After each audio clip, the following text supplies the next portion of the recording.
fire stations did a great job. We have one of the representatives of our electrical contractor from Boys Electric, which is really important because we needed Boys to step in and help us mid-project on one of them, and you stepped in and did a great job on all the stations, so we appreciate that as well. As we go through, I want to recognize some of the families here. Chief MacMillan, we have Shirley Price Buchanan, who is the wife of one of the grandsons, and then we have two of the great-grandsons here, Shelton Buchanan and James Franklin MacMillan Buchanan.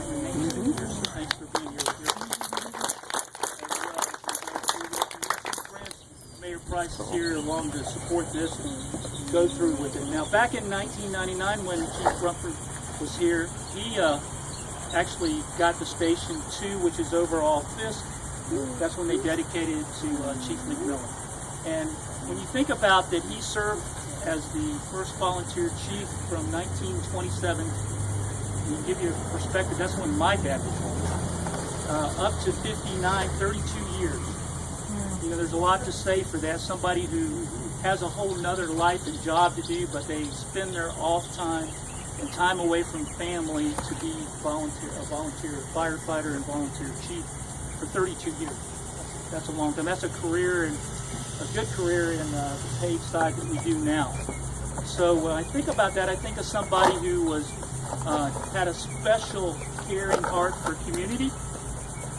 He cared for his community enough to spend the hours and times it takes, because when you're a volunteer fire department, you get support from the city, but you also have to be out fundraising all the time and out recruiting volunteer firefighters, other like-minded people like yourself that have a great sense of community, to come and spend those off hours, get up in the middle of the night when they got to be at work the next day at their regular jobs and go out and fight fire and take care of the community and those kind of things. Also keeping up with all the equipment that has to be taken care of. I'm pretty sure back then they might have still had horses, but certainly they had a lot of fire apparatus. They didn't have a lot of the things we have today to help us be safe.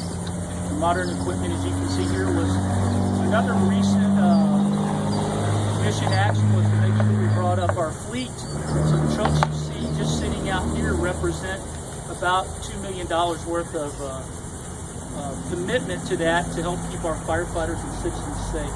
And we appreciate that as the firefighters that are here today, to be able to have those, to be able to do our job. They help us quite a bit. And to have this great facility that also takes care of us when we're not out running calls, and a place that's also a safe place where people can come.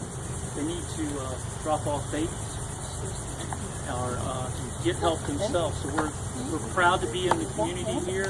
Our other station was just down the road here, Old Station 1, right there in the water tower. So we're proud to still be where we're at.